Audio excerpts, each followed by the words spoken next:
आणि आता पाहूयात लोकसभा निवडणुकीचा विशेष कार्यक्रम छोटा पुढारी थेट माढ्याच्या मैदानातून।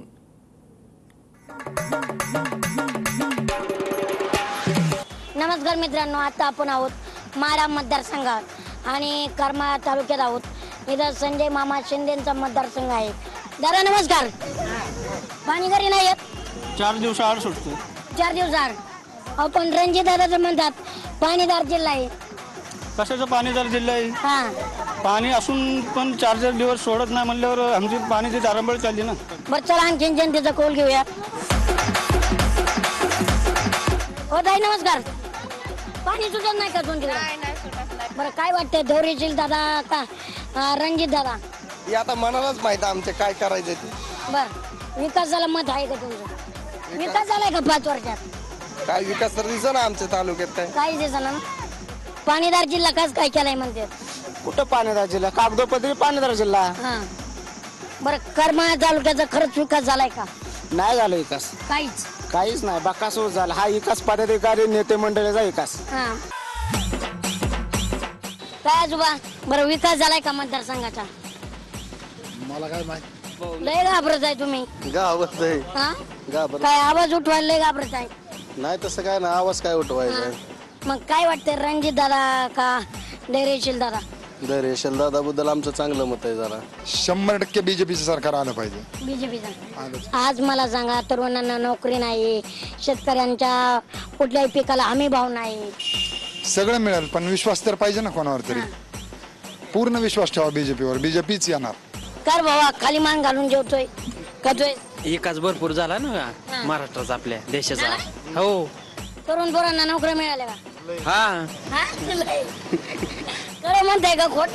खरं म्हणून त्यामुळे सगळ्यांची लग्न व्हायला लागली ना, मुली द्यायला लागल्या। हा, पण आजचे दिन आले का? बहुत अच्छे दिन आए। बहुत ना। 60 रुपये डिझेल होता तो उस टाइम अभी 100 हुआ है। बरं काय वाटतं राजकारणाबद्दल एकंदरीत? राजकारणाचं सध्या भेळ मिसळ झालेली सगळ्या राजकारणाची। कोण कोणीकडे जाईल सांगता येत नाही। निवडून आल्यावर पण हे इकडं पळणार ते तिकडे पळणार, पण बीजेपी तर वाटा भेटताय तिकडे पळणार। पण बीजेपी तर म्हणते आमच्यात आल्यामुळे आमची ताकद वाढली आणि नेते गेल्यामुळं। आता ते निकाल लागल्यावरच कळेल हा. कोणाचं गेम आहे, कोणाचं काय खरं आहे। बर काय म्हणते रणजित सिंग दादा के धैर्यशील? रणजित दादा। रणजित दादाने विकास केलाय का? विकास भरपूर झालाय की आजपर्यंत कधीच झाला नव्हता एवढा विकास। कधीच? हो नमस्कार। नमस्कार। काय लय निवांत बुवा? निवांत आहे। काय म्हणते कमळ का तुतारी? कमळ कमळ?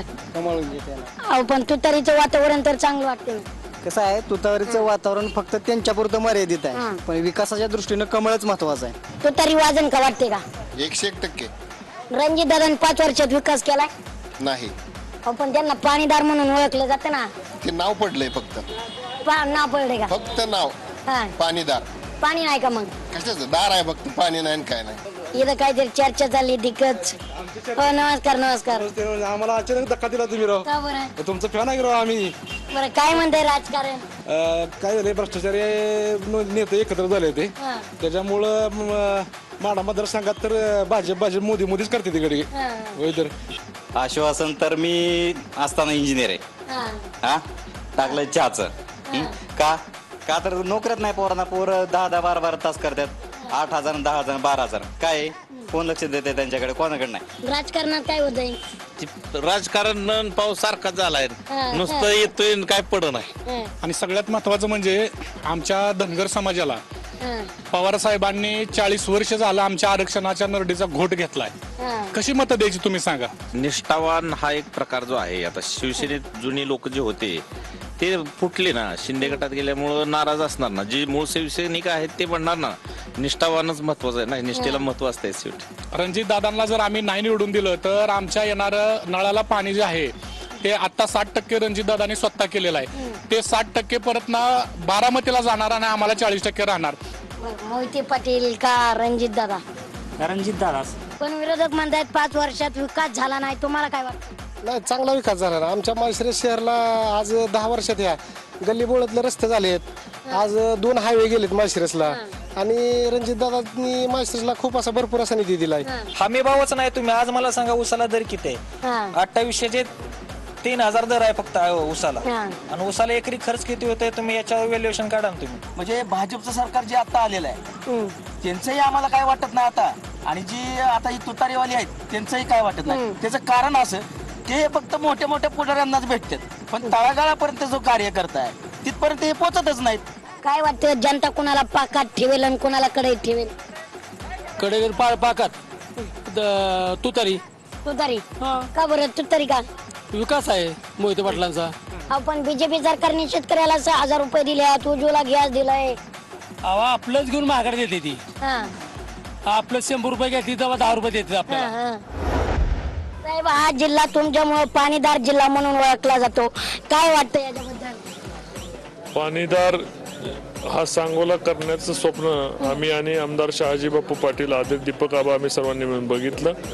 निश्चितपणे पुढच्या येणाऱ्या 3 वर्षामध्ये हा सांगोला जगभरामध्ये डाळिंब असो किंवा इतर नगदी पीक असो, द्राक्ष असो, हे पाठवणारा पाणीदार तालुका आम्ही करू. आता रणजित दादा निंबाळकर म्हणतात आमच्यामुळे पाणीदार जिल्ह्याला ओळख आहे.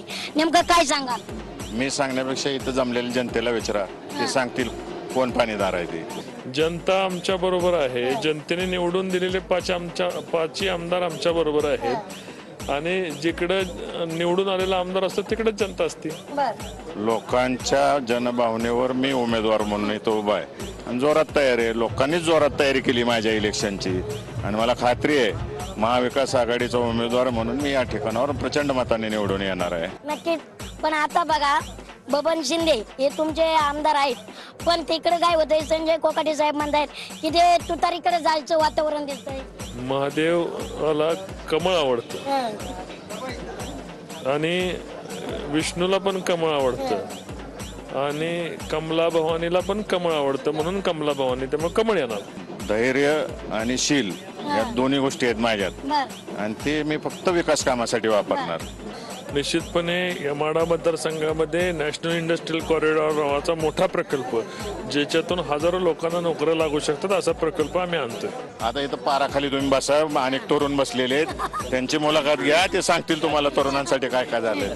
आता आम्हाला अबकी बार 399 पारच करायचं, कारण एक आमच्या खासदार बी विरोध केलेले आहेत. विरोध केलेला आहे. कमळ फुलणार, आणि तुतारी लोक तुतारी मोडणार. म्हणणार का? बीजेपी सरकार म्हणते आपकी बार 400 पार.